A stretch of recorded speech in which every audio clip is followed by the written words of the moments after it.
Salut les amis et bienvenue sur la chaîne Épopée Japon, j'espère que vous allez bien. Aujourd'hui on se retrouve une nouvelle fois du côté du lac de Miyagase, donc Miyagase-ku pour son nom japonais. J'étais venu il y a 2 semaines de ça, ou une, je m'en souviens plus, mais le temps était pourri et je n'avais pas pu faire suffisamment de rush vidéo, en tout cas de bons rush vidéo pour pouvoir vous faire une vidéo correcte. Donc aujourd'hui je suis revenu, ça tombe bien, juste après le typhon qui est passé pas très loin de nos côtes. Le ciel aujourd'hui est juste bleu et avec quelques nuages, c'est juste magnifique. Donc on est parti, je pense pas faire de longues explications dans cette vidéo, je vais vous faire découvrir les lieux en même temps que moi je profite de la beauté de celui-ci. Et puis voilà, allez, let's go, c'est parti les amis, on y va.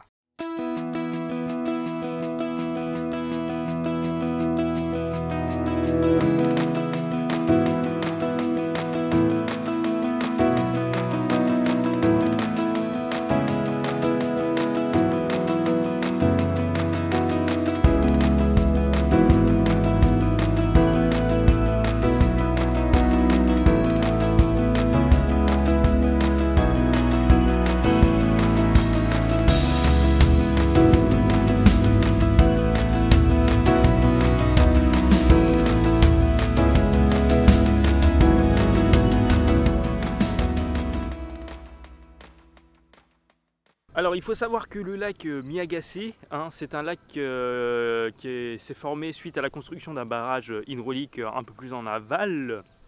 Donc là, je vous y emmènerai ou pas, je ne sais pas encore, parce que ce n'est pas quelque chose qui m'intéresse énormément, les barrages hydrauliques. Mais bon, c'est quand même bien à découvrir, donc si jamais il y en a qui passent ici et que moi je ne vous ai pas présenté ça dans la vidéo, je vous invite à découvrir. Là, comme je vous le passe dans la vidéo, les hortensias sont en fleurs, c'est juste magnifique, ça apporte un cachet juste, je ne sais pas comment vous le dire, c'est juste croquant. Là on est en pleine saison pour les hortensias un peu partout ici au Japon. Donc ici on a une dominante quand même assez bleue et mauve, ce qui est assez intéressant, donc je présume que c'est lié au pH du sol, mais voilà. En vrai le lac Miyagase, il n'y a pas que le lac, il y a quand même pas mal de choses à voir aux alentours, ce qui fait que je pense qu'une vidéo ce ne sera pas suffisante pour vous faire découvrir tous les lieux. Je compte également m'équiper pour faire de la randonnée, de la pêche et du camping ici. Il y a des endroits un peu plus vers là-bas où je vous dis vers là-bas, mais je suis sûr que vous ne voyez pas aussi. Mais bon, enfin bref, il y a des petits coins où on peut vraiment camper, faire de la pêche et puis voilà quoi, profiter des lieux, de la nature. Donc il y a aussi des singes sauvages qui sont là dans les arbres autour, dans les montagnes. Donc j'aimerais bien pouvoir en photographier. La dernière fois j'en ai vu, malheureusement j'étais trop loin pour pouvoir prendre de super beaux shoots de ces petits singes. Donc tant pis. Donc aujourd'hui on va croiser les doigts pour essayer d'en trouver. Et puis on verra bien. Quoi qu'il en soit, on va revenir ici assez souvent. Quand, je ne sais pas, parce que la période de la moisson va pas tarder à arriver. Aujourd'hui, je profite que le typhon est passé assez proche des côtes du Japon hier. Et ce qui fait qu'aujourd'hui, le ciel il est dégagé. Donc, je profite pour faire la vidéo. Malheureusement, je ne sais pas dans les semaines à venir comment ça va se passer. Donc, on verra bien. Si je peux revenir, je reviens. Si je peux pas, ce sera pour une prochaine fois. Donc, voilà, on va continuer notre vidéo. Allez, c'est parti les amis. Je vous emmène découvrir les alentours du lac Miyagase. C'est parti!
C'est juste magnifique. On est gâté par le temps, il fait beau, il fait bon, il fait pas trop chaud.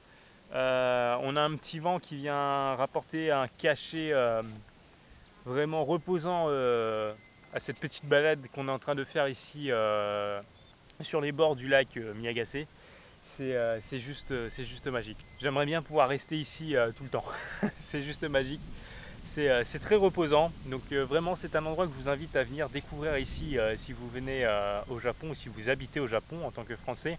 Si vous avez des enfants surtout, je pense que ça peut être un endroit vraiment très sympathique pour pouvoir pique-niquer et profiter d'un moment en pleine nature. Donc là aujourd'hui vraiment on est gâté, hein, comme je vous dis, il fait très beau. On a quelques nuages qui commencent à arriver, donc à mon avis, en fin d'après-midi, le temps risque de se couvrir. Mais bon, on va quand même profiter au mieux qu'on peut. Donc là, j'ai le ventre qui crie un peu famine. Donc on va aller déguster un petit peu les spécialités locales ici. Allez, on verra.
On teste aujourd'hui spécialité des yakitango qu'on appelle ça, avec une sauce au miso.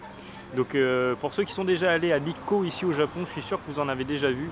C'est super bon. Allez, let's go, on y va, on déguste.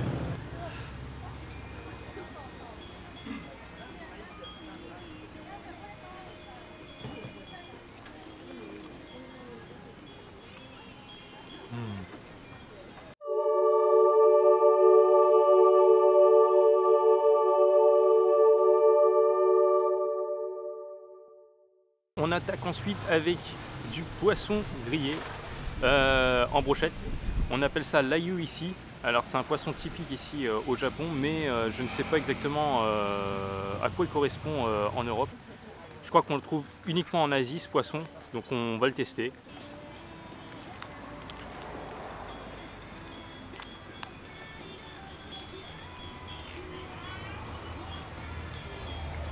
C'est pas mauvais, c'est vraiment pas mauvais. Je m'attendais à avoir un peu plus de sel dessus, mais c'est vachement bon.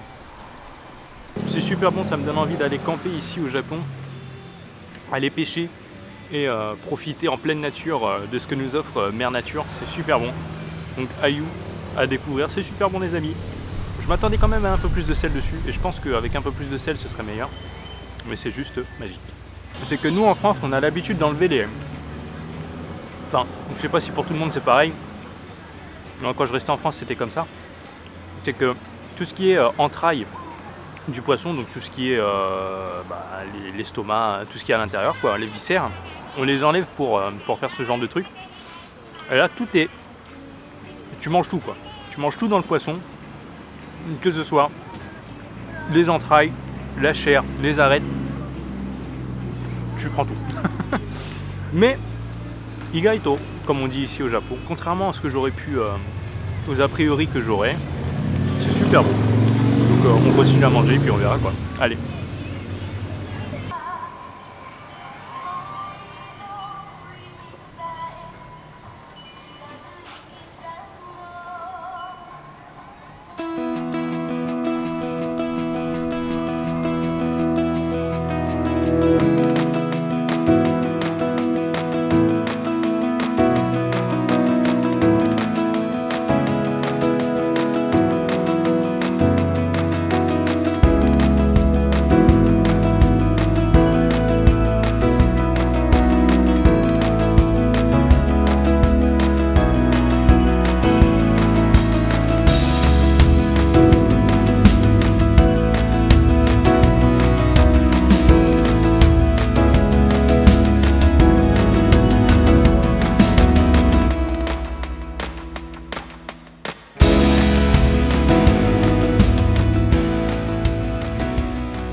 Bon, les amis, je suis revenu à la voiture. Qu'est-ce qui s'est passé?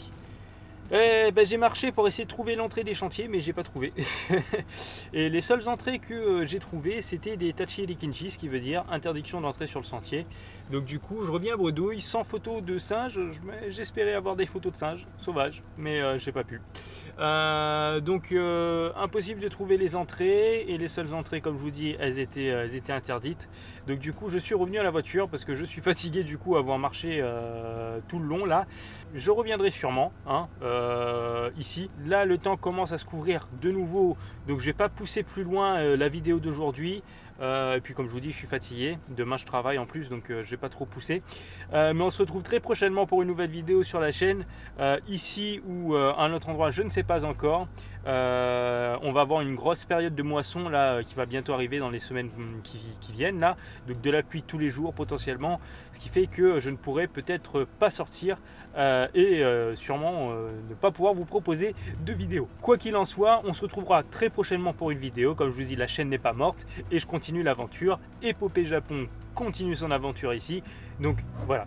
Donc si cette vidéo vous a plu et si ça vous intéresse de découvrir la suite, n'hésitez pas à laisser un pouce bleu, ça aide, et une souscription. Et je vous dis à très bientôt pour une nouvelle vidéo sur la chaîne Épopée Japon.